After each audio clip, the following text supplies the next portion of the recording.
ኖላዊ ክፍል 45 በጣም ያሳዝናል። የሀንዬ አባት ሐኪም ቤት ናቸው። እዛው ነው ተኝተው ያደሩት።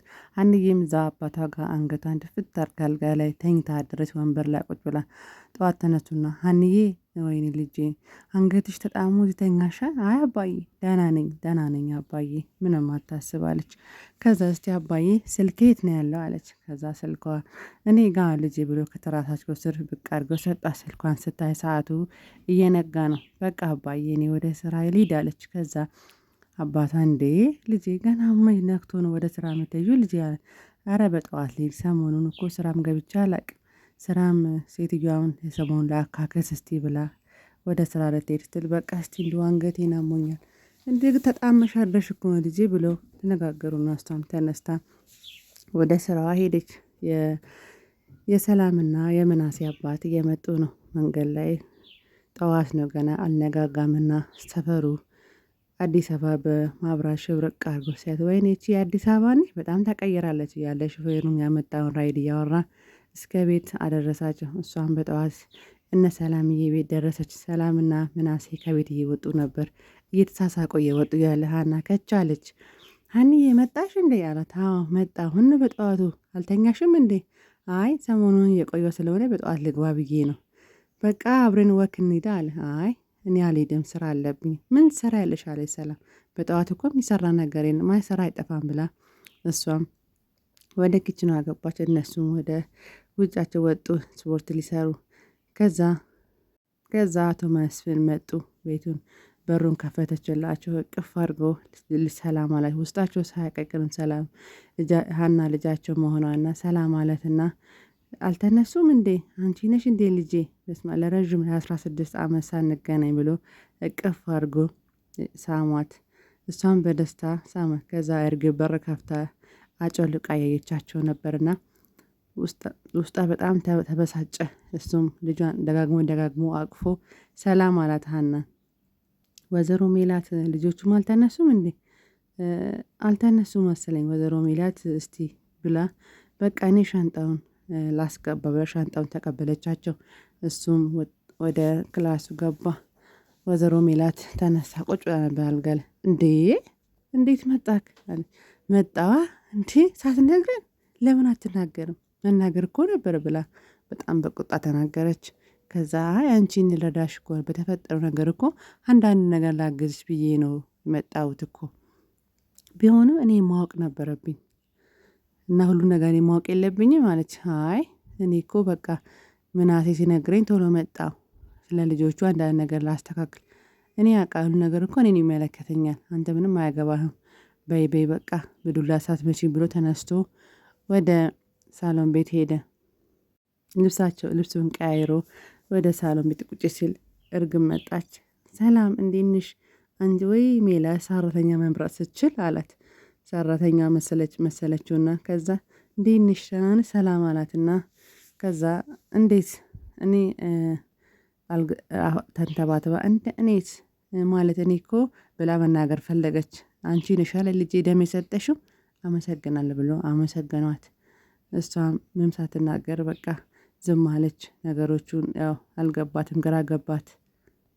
ምናሴና ሰላም ወጡ ከውጪ። አባታቸው ሳሎን ቤት ቁጭ ብሎ ነበረ።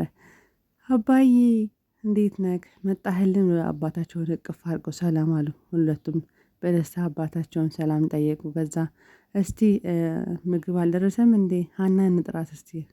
እንዴ ሰራተኛ ሀና አለ። አዎ ሀኔ ብሎ ጠራት። ከዛ ብቅ አለች። ብቅ ስትል እንዴ እቺ ናት እንዴ ሰራተኛው?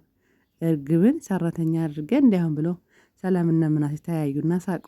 አዎ እኔ እኮ ያችኛዋ ሰራተኛ መስላኝ ነበር እርግብ ብሎ አባትየውም እኔ ግን ውስጤ እቺ ትመስለኛለች ልጄ አለ አባትየው። መጣችና እሺ በቃ ላቅርብ ብላ ወደ ኪችን ተመለሰች። እርግብ ተከትላት ሄደች። አንቺ ግን ምን እየሰራሽ ነው? ቅድም አባቴ እንደዛ ሲያወራኝ እያዳመጥሽ ነበረ? አዎ እያዳመጥክ ነው። ለእኔም እኮ አባቴ ነው የኔ አባት ነው ብላ ሀና ተናገረች። ከዛ አፍሽን ብትዘጊ ይሻላል ብሎ የማይሆን ቃል ተነጋገሩ። ከዛ ተመልሳ ወደ ክፍሏ ገባች። በጣም ተበሳጨች እርግብ። ሀንዬም ለነሱ ቁርስ አቀራረበች። ሀኒ ቀስ ብላ ወደ እርግብ ክላስ ሄደች። ወደ እርግብ ክላስ ስትሄድ ክፍሏ ገብታ የቁም ሳጥኑን ከፍታ አንዳንድ ስትፈልግ ቀስ ብላ እርግብ ከኋላ መጣች። እንዴ ሀና ምን እያደረግሽ ነው? አሁንም እየፈለግሽ ነው? መፈለግሽን አላቆምሽም አለች።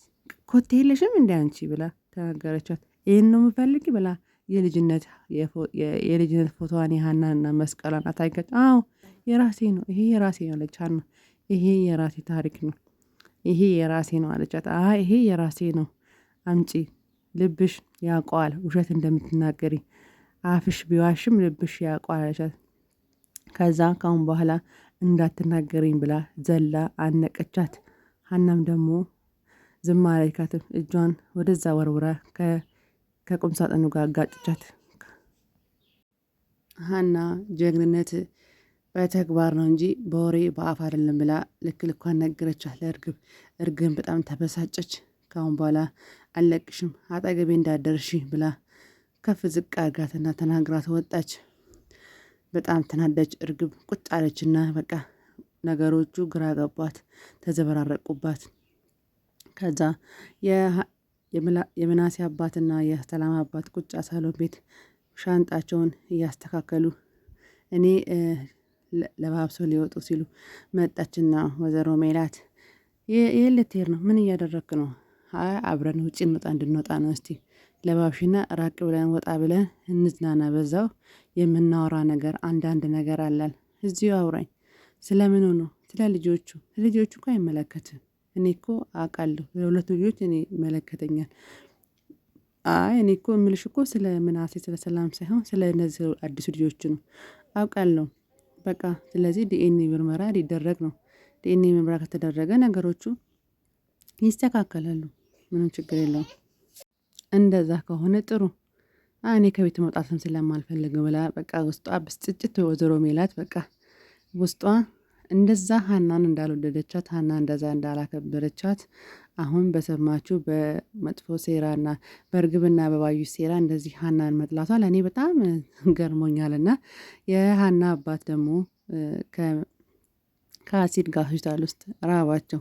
ከዛ እኔ እኮ እስካሁን ፈርቼ ነው እንጂ ልጄ እንደው እርቦኛል እኮ እንዴ አባ በቃ አባ ምን ችግር አለ?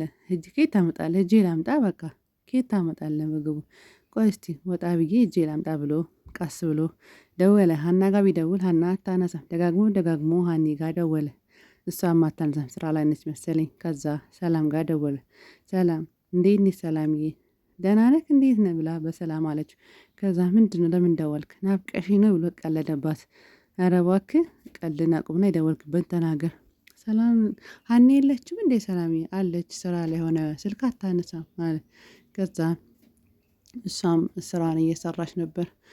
አሲድ ተመልሶ ገባና እስቲ ያለንና ህዝብ ብሎ ገንዘብ ካለው ብሎ ከሀና አባት ጋር ሊወዳደር ገንዘቡን አውጧል። ከዛ የሀና አባት 10 ብር አወጡ። እሷ ደሱ ደግሞ ይኸው እኔ ራሴ ያለኝ ራሴን ያስካለ። ከዛ ብሩን ወስዶባቸው ሮጠ። ከዛ የሀንዬ በቃ እኔ ወደ ቤቴ ልሄድ ነው አለች።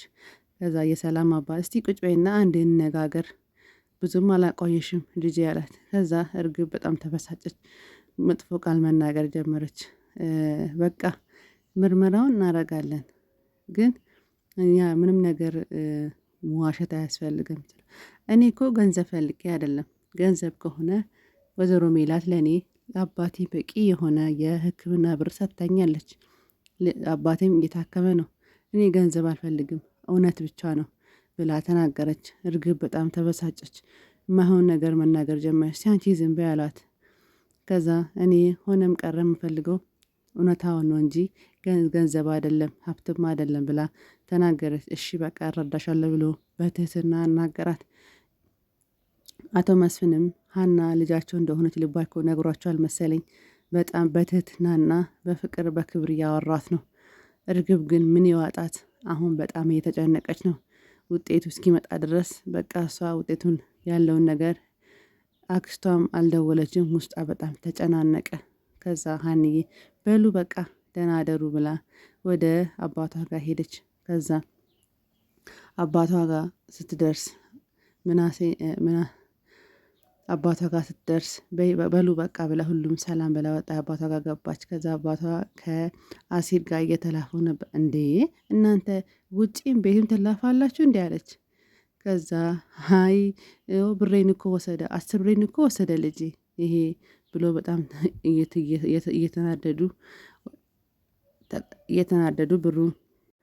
እየተናደዱ 10 ብሩን ይዞባቸው መሮጥ ጀመረ እዛ ሆስፒታል ውስጥ። ከዛ እሷም ሳቀችና እናንተ ብላ ያመጣችውን ምግብ አብሮ መመገብ ጀመሩ። ውድ ቤተሰቦቼ በቀጣይ እስከምንገናኝ ድረስ ቸር ሰንብቱልኝ።